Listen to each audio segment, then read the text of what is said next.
हिंदी। 25 जुलाई को इस देश के युवाओं की बहुत बड़ी जीत हुई, इस देश के जेनजी की बहुत बड़ी जीत हुई, और ये जीत बहुत ही ऐतिहासिक थी। ये जीत ऐतिहासिक इसलिए थी क्योंकि जो सरकार कहती थी 12 साल से इस सरकार में इस्तीफे नहीं होते, इस देश के युवाओं ने, इस देश के जेनजी ने उस सरकार से इस्तीफा लिया, और सिर्फ इस्तीफा ही नहीं लिया, इस सरकार को झुकने पर मजबूर किया है। तो उसके वजह से इस देश की, कई सारे लोग कहते हैं कि धर्मेंद्र प्रधान का इस्तीफा इस आंदोलन की सबसे बड़ी अचीवमेंट थी, इस आंदोलन का सबसे बड़ा सक्सेस था। वो तो एक सक्सेस था, लेकिन हम मानते हैं कि इस मूवमेंट की जो सबसे बड़ी सक्सेस थी, जो सबसे बड़ी अचीवमेंट थी, वो धर्मेंद्र प्रधान का इस्तीफा नहीं था। वो सबसे बड़ी अचीवमेंट थी कि लोगों के अंदर का जो डर था वो खत्म हो चुका है।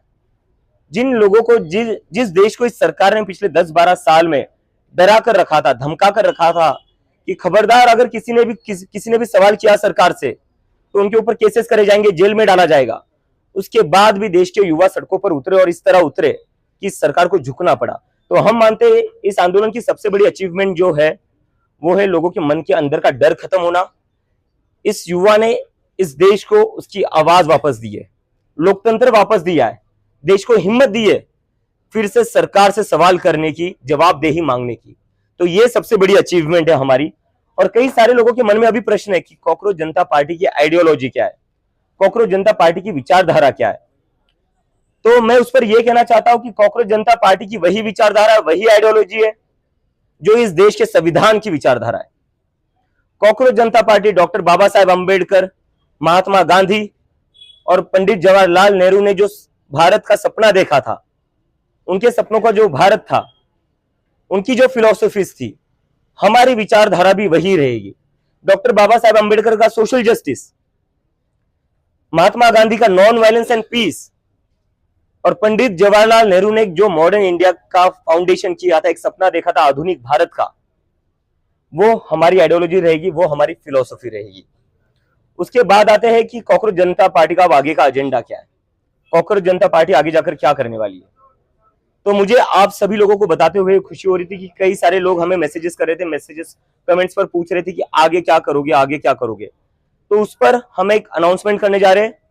सितंबर के महीने में कॉकरोच जनता पार्टी एक नेशन वाइड कैंपेन शुरू करने जा रही है। ये एक तरीके का नेशन वाइड टूर होगा हमारा। इस कैंपेन का नाम होगा क्या बोलती पब्लिक, क्योंकि अभी जो जरूरत है वो पब्लिक की बात होने का जरूरत है। पब्लिक को अपनी बात रखनी पड़ेगी, पब्लिक की आवाज सुनने का वक्त आ चुका है अब। और अगर आप पब्लिक की आवाज नहीं सुनोगे तो पब्लिक ये सड़कों पर उतरेगी। तो इसलिए हमने जो डिसाइड किया है, क्योंकि हम वो गलती दोहराना नहीं चाहते जो आज तक इन बाकी लोगों ने दोहराई है। जंतर मंतर का जो हमारा एक्सपीरियंस रहा है, जो हमें समझ में आया है, वो ये रहा है कि इन लोगों का जो कोर फ्रस्ट्रेशन है, ये जो जेनजी है, इनका कोर फ्रस्ट्रेशन ये है कि इन लोगों को डिसमिस किया जाता है, इन लोगों को इग्नोर किया जाता है, इन लोगों से कोई बात नहीं करता, इन लोगों से कोई पूछता नहीं है कि आपकी एक्सपेक्टेशंस क्या है, आपकी प्रॉब्लम्स क्या है, आपके सपने क्या है, इस देश को लेकर आपकी क्या उम्मीदें हैं, क्या होप्स है, ये कोई पूछता नहीं। तो हम वो गलती दोहराना नहीं चाहते। हम चाहते हैं क्योंकि इस देश की 60% पॉपुलेशन जो है वो अंडर द एज ऑफ 35 है, 65% पॉपुलेशन जो है वो अंडर द एज ऑफ 35 है। यही लोग हैं जो आगे जाकर इस देश का भविष्य है, यही लोग हैं जो आगे जाकर इस देश को चलाने वाले हैं, यही लोग हैं जो आगे जाकर इस देश को आगे बढ़ाएंगे। तो जो लोग आगे जाकर देश का भविष्य, उन लोगों को इग्नोर करके, उन लोगों से बिना बात किए, उन लोगों से बिना एंगेज किए आप कैसे कोई पॉलिटिकल डिसीजन ले सकते हो, आप कैसे कोई पॉलिसी डिसीजन ले सकते हो, आप कैसे कोई पार्लियामेंट हो या इलेक्शन हो वहां पर डिस्कशन कर सकते हो। तो हम जो करना चाहते हैं वो करना चाहते हैं इन लोगों से stakeholder consultation, because they are the biggest stakeholder in India right now. Future उनका दांव पर है, जिंदगी उनकी दांव पर है। तो कॉकरोच जनता पार्टी इन सभी पूरे देश भर में घूमेगी, इन सभी लोगों से बातचीत करेगी, समझेगी इनके मुद्दे क्या है, इनकी क्या एक्सपेक्टेशंस है, और देश की एक इन टोटलिटी पॉलिटिक्स किस तरीके की होनी चाहिए, पॉलिटिक्स के मुद्दे क्या होने चाहिए। बिकॉज हम शुरुआत से कह रहे कि हम एक प्रेशर ग्रुप है जो चाहते हैं कि एक पॉलिटिकल डिस्कोर्स चेंज हो इस देश का। क्योंकि पॉलिटिकल डिस्कोर्स में, हमारे देश के पॉलिटिकल डिस्कोर्स के नाम पर क्या होता है, यूपी में होता है शमशान बनेगा या कब्रिस्तान बनेगा, महाराष्ट्र में आते हैं तो कहते हैं बटोगे या कटोगे। इससे किसी को जॉब्स नहीं मिल रही है, इससे किसी को अच्छी शिक्षा नहीं मिल रही है। तो हम जो चाहते हैं वो ये है कि मुद्दों की बात हो, शिक्षा की बात हो, बेरोजगारी की बात हो, और इसके साथ साथ इस बात उनकी जो भी उम्मीदें, उनकी जो भी कंसर्न्स हो, बात उस पर हो, देश के युवाओं की बात हो, उनके मन की बात जरूरी है, क्योंकि दे आर इन मेजोरिटी, उनकी बात आपको सुननी पड़ेगी। और इसके साथ साथ हमारा जो अभी एक ये रहेगा कि कॉकरोच जनता पार्टी किन मुद्दों पर आगे बढ़ेगी। ये तो हो गया क्या बोलती पब्लिक, एक हमारा नेशन वाइड कैंपेन हो गया। कॉकरोच जनता पार्टी कौन से मुद्दे उठाएगी, ये भी एक बहुत क्यूरियोसिटी है, तो इस पर मैं बोल देता हूँ। एजुकेशन रिफॉर्म्स एक सबसे बड़ी हमारी टॉप प्रायोरिटी रहेगा, क्योंकि आज हमारे देश की जो भी हालत है वो इसी की वजह से, क्योंकि एजुकेशन प्रायोरिटी नहीं है, ना वो किसी भी पॉलिटिकल पार्टी की है, ना वो सरकार में जो लोग बैठे हुए, ना उसकी प्रायोरिटी है। तो इसलिए एजुकेशन रिफॉर्म्स हम चाहते हैं। आज की डेट में हमारे देश में एजुकेशन अनअफोर्डेबल बन चुका है। अगर किसी को अपने बच्चे को स्कूल में भेजना है, एडमिशन दिलवाना है प्राइवेट स्कूल में, सरकारी स्कूलों की तो क्या हालत कर रही है हमने देखा ही है। पिछले 10 साल में 94,000 सरकारी स्कूल बंद कर दिए गए। इन स्कूलों को सुधारा जा सकता था, रेनोवेट किया जा सकता था, लेकिन सरकार ने क्या चुना? सरकार ने सरकारी स्कूल को बंद करना चुना, क्योंकि फायदा इससे सीधा प्राइवेट स्कूलों को होगा। तो सरकार की तो कहीं पर भी प्राथमिकता नहीं है कि कैसे ज्यादा से ज्यादा बच्चों को एजुकेशन मिले। हम वो बदलना चाहते हैं। हम चाहते हैं कि ये जो शिक्षा को इतना एक्सपेंसिव बनाया है, स्कूलिंग को इतना एक्सपेंसिव बनाया हुआ है, वो एक तो पहले कम हो जाए। कैसे कोई family, middle class family, lower middle class family अपने बच्चे को अच्छा एजुकेशन दिला सकती है, जब उनको हर साल 1-1.5 लाख की तो फीस ही देनी पड़ती है फर्स्ट या सेकंड स्टैंडर्ड के लिए। उतनी तो ना इनकम होती है, ना सेविंग्स होती है फैमिलीज की। जो परिवार 40-50 हज़ार कमाता है, घर चलाने में उसके 30-40 हज़ार जाएंगे, बचेगा क्या? बचेंगे 10 हज़ार हर महीने के। कहाँ से एक साल के वो 1-1.5 लाख भरेंगे? तो ये सबसे पहले कम होना चाहिए। प्राइवेट स्कूलों पर कैप लगना चाहिए फीस के रिगार्डिंग। सरकारी स्कूलों पर सरकार को काम करना पड़ेगा। आपकी जिम्मेदारी है सरकारी स्कूल चलाना। जिस तरह से अपने डीमोनेटाइजेशन के बाद हर जिले में अपने मुख्यालय खोल दिए थे, अपने हेडक्वार्टर्स खोल दिए थे, आपने क्यों वैसे स्कूल्स नहीं खोले? उल्टा आप स्कूल बंद करते गए हो। तो ये नहीं चलेगा। एजुकेशन रिफॉर्म जरूरी है। और ये बस प्राइमरी स्कूल की बात नहीं है, जो कॉलेजेस में भी डोनेशन आते हैं, मैनेजमेंट कोटा चलता है, डोनेशंस के नाम पर जो सीटें भरी जाती है। एक तो सीटें कम है हमारे देश में, कॉलेजेस में सीटें कम है, जिसकी वजह से कई लोगों का हक मारा जाता है। मैनेजमेंट कोटा के ऊपर कोई बात नहीं करता है कि मेरे बच्चे को मैं पढ़ा नहीं सकता, मैं मेरे बच्चे को इंजीनियर नहीं बना सकता, मैं डॉक्टर नहीं बना सकता, मैं साइंटिस्ट नहीं बना सकता, क्योंकि मेरे पास उतना पैसा नहीं। क्योंकि डॉक्टर बाबा साहेब अम्बेडकर ने कहा था, education is a fundamental right. Education is not a business, it's a fundamental right of every kid that is born in India, and we want to ensure that. उसके बाद में है इंस्टीट्यूशनल अकाउंटेबिलिटी।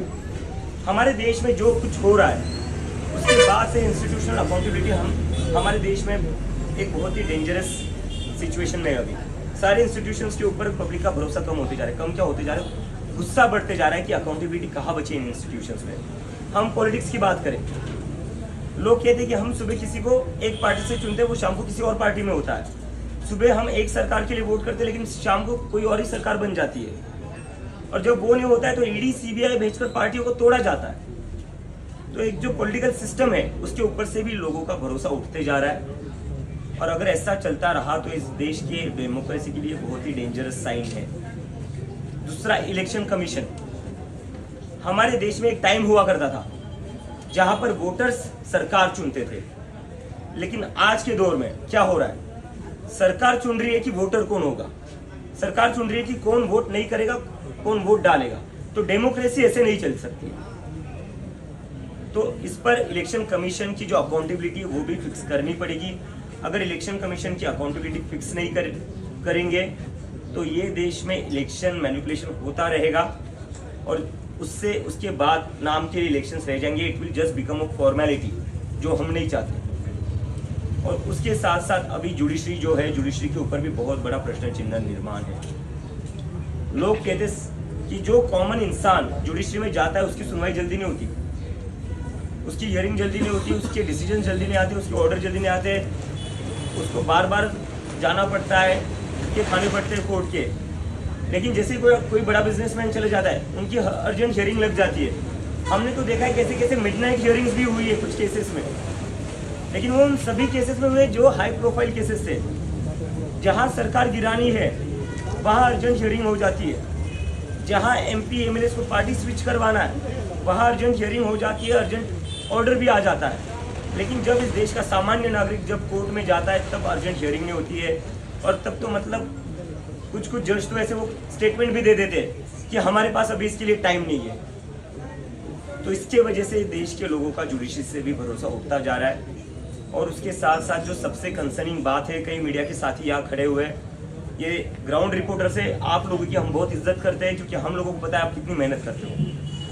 लेकिन जो media houses है उनको कहीं ना कहीं समझना पड़ेगा, देश की जनता आपसे काफ़ी नाराज़ है। वो नाराज़ इसलिए क्योंकि आप उनकी बात नहीं कर रहे हो। आप एक पार्टी के गुणगान करने में लगे हुए हो, आप एक पार्टी का बस एजेंडा चलाने में लगे हो। आप उस पार्टी से ना सवाल करते हो, ना आप उस पार्टी से पूछते हो कि अगर आप कोई डिसीजन ले रहे हो उस पर जो पब्लिक का ओपिनियन है आप वो भी नहीं दिखाते हो। आप हर चीज को मास्टर स्ट्रोक करते रहेंगे, कहते रहेंगे। सरकार कोई डिसीजन लेती है वो भी मास्टर स्ट्रोक है, सरकार कोई डिसीजन वापस लेती है वो भी मास्टर स्ट्रोक है। तो मुझे लगता है कि मीडिया को अगर इतना ही हर चीज में मास्टर स्ट्रोक दिख रहा है तो ये जनता आपके टीवी चैनल्स देखना बंद कर देगी। आपको तय करना है कि क्या आप जनता की आवाज बनना चाहते हो या आपको बस एक पार्टी की आवाज बने रहना है। आपको बस क्या एक पार्टी की आवाज ही दिखानी है। और मुझे इसकी पता है चीजें, बड़े बड़े एडवर्टाइजमेंट मिलते हैं सरकार से, उसकी वजह से ये सब होता है। इन एडवर्टाइजमेंट से ही आपका मीडिया हाउसेस चलता है। लेकिन ये मत भूलिए, अगर जनता ने मीडिया चैनल्स बंद कर दिए तो एडवर्टाइजमेंट का अचार डालोगे आप। जब देखने के लिए कोई नहीं रहेगा तो जनता के मुद्दों की बात करिए। अगर आप जनता के मुद्दों की बात नहीं करोगे तो वही होगा। जंतर मंतर का जो आंदोलन है वो सबसे बढ़िया एग्जाम्पल है। मेन स्ट्रीम मीडिया ने इस आंदोलन को पूरा ब्लैकआउट करके रखा था, किसी ने भी चलाया नहीं था। उसके बाद भी आंदोलन सक्सेसफुल हुआ क्योंकि जनता को भी समझ में आ गया अगर मीडिया हमारी आवाज़ नहीं दिखाएगी, हमारी आवाज़ नहीं सुनाएगी लोगों को, तो लोग अपनी आवाज़ खुद लेकर सड़कों पर उतरेंगे। और अब दूसरे प्लेटफॉर्म्स भी आ चुके हैं उसके लिए। और एक लोगों के मन में ये है कि कॉकरोच जनता पार्टी से ही सारी उम्मीदें हैं और कई लोगों को लगता है कि अब ये सारी चीज़ें सॉल्व कर देंगे। मैं उस पर ये कहना चाहता हूँ, अगर आपको लगता है कोई एक इंसान, कोई एक व्यक्ति सारी चीज़ें सॉल्व कर देगा तो वैसा नहीं होगा। जो भी इंसान आपसे ये कहता है कि वो सारी चीज़ें सॉल्व कर देगा वो झूठ कह रहा है, जिसका सबसे बड़ा उदाहरण हमने 2014 में देखा था। कोई एक इंसान, कोई एक व्यक्ति, कोई एक ऑर्गेनाइजेशन कभी भी इतने बड़े देश का जो इतना डाइवर्स है उसका सोल्यूशन नहीं दे सकता है। इसके लिए हम जितने भी लोग हमारी मूवमेंट से जुड़े थे या आगे जुड़ना चाहते हैं, जितने भी NGOs हो, जितने भी सोशल एक्टिविस्ट हो, सिविल सोसाइटीज़ हो, जितने भी ऑर्गेनाइजेशंस हो जो काम करते हैं अलग अलग चीज़ों पर, चाहे एजुकेशन हो, चाहे हेल्थ हो, चाहे और कोई इश्यूज़ हो, उन सभी से हम बातचीत करेंगे। उन सभी का हम एक ब्रॉडर कोएलिशन बनाएंगे क्योंकि अभी जो देश को ज़रूरत है वो ज़रूरत है सभी लोगों को अपने पॉलिटिकल आइडियोलॉजीज़ से ऊपर उठकर एक साथ आने की और देश के लिए एक ऐसा ग्रुप बनाने की जो इस सरकार पर प्रेशर डाल सके, बाकी पॉलिटिकल पार्टियों पर प्रेशर डाल सके कि अब तो तुम्हें जनता की बात सुननी पड़ेगी, क्योंकि अब तो तुम्हें जो जनता कहेगी वही करना पड़ेगा, क्योंकि this is what democracy is, of the people, by the people, for the people. वो हमें वापस लाना। Thank you. इसके बाद आशुतोष, अभी सौरभ, नहीं प्रश्न अंदर क्यों, इंपॉर्टेंट अनाउंसमेंट है, ऑर्गेनाइजेशन एक्सपांड कर रहे हैं हम, वो सारी चीजें। दोस्तों, जब हम लोगों ने जंतर मंतर में एक ऐतिहासिक प्रोटेस्ट किया था एंड देश भर भी जब हम लोग गए थे, हम लोगों का एक संकल्प था कि इस मूवमेंट में हम लोग ज़्यादा से ज़्यादा लोगों को आवाज़ देना चाहते हैं, मंच पे लाना चाहते हैं। उनके जो दुख, दर्द, पीड़ा है, आक्रोश है युवाओं के अंदर, वो हमारे मंच के थ्रू लोगों तक पहुँचे, ये बात सरकार तक बात पहुँचे। हमने शुरू में ही बोला था ये एक लीडरलेस मूवमेंट है। हर इंसान जो जंतर मंतर आया, हर इंसान जो इस प्रोटेस्ट के साथ जुड़ा, भले ही वो ग्राउंड पे हो या ऑनलाइन हो, वो अपने राइट में एक लीडर है। तो इसी स्पिरिट में हम लोग यहाँ से डिक्लेयर करना चाहते हैं कि हम लोग एक मेंबरशिप ड्राइव चलाना चाह रहे हैं। ज़्यादा से ज़्यादा लोग जुड़े।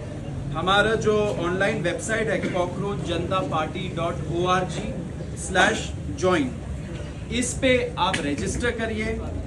Students, young professionals, workers and सारे सिटीजन्स हमारे साथ जुड़िए, कॉकरोच जनता पार्टी से जुड़िए एंड अपनी आवाज़ को बुलंद करिए। हम सब की आवाज़ तब बुलंद होगी जब हम सारे लोग यूनाइटेड होंगे। हम चाहते हैं कि हर एक नागरिक, हर एक युवा जो हमारे ये जो इश्यूज़ हम लोगों ने बोले उसको अगर केयर करता है, अगर उसके बारे में परवाह करता है, तो उसको एक डायरेक्ट स्टेक मिले। एंड हम वो स्टेक देना चाहते हैं ये मेंबरशिप ड्राइव के थ्रू।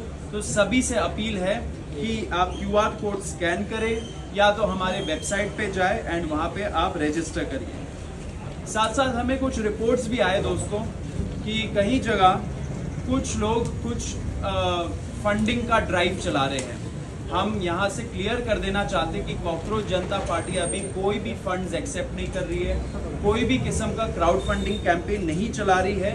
तो लोग जो दूसरे संस्थानों से जुड़ रहे हैं या ऐसे कैंपेन से जुड़ रहे हैं वो सावधान रहे, पूरा उनका बैकग्राउंड चेक करिए एंड वेरीफाई करिए कि ये क्या है एग्जैक्टली, क्योंकि हम लोग ऐसा कुछ ऑफिशियली नहीं चला रहे कहीं भी।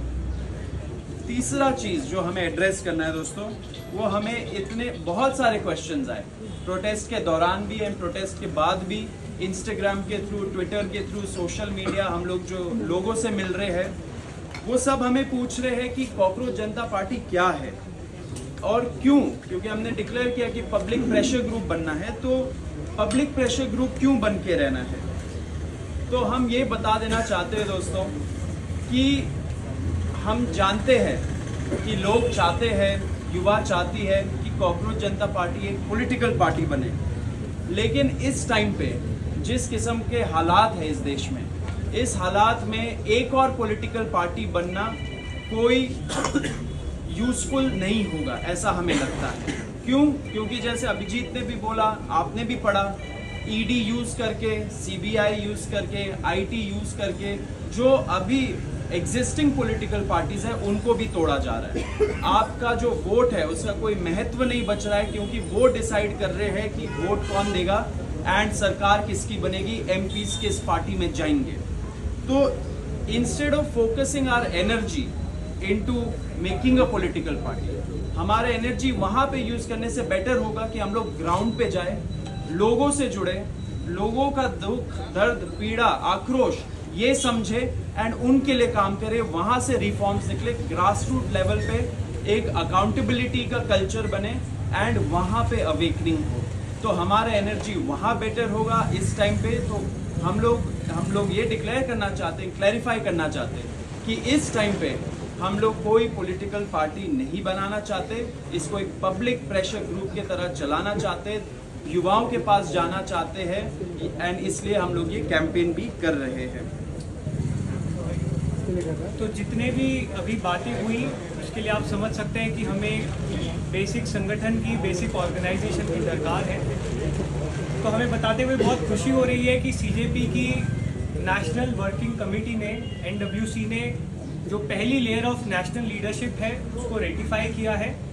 मैं चाहूँगा कि आप सभी के नाम नोट करें, लेकिन उनकी उम्र ज़रूर नोट करिएगा, क्योंकि बहुत ही यंग टीम आगे चल के सीजेपी को लीड करेगी। तो founder, national convener Abhijit Dipke 30 years old, मैं आशुतोष रामकौर, सौरभ दास, मैं 30 वर्षीय और सौरभ 27 वर्षीय, हम लोग को कन्वीनर्स रहेंगे। उसके अलावा अजिंक्य शिंदे ओवरऑल संगठन इंचार्ज, एग्जीक्यूटिव हेड होंगे हमारे संगठन के, 35 वर्षीय हैं।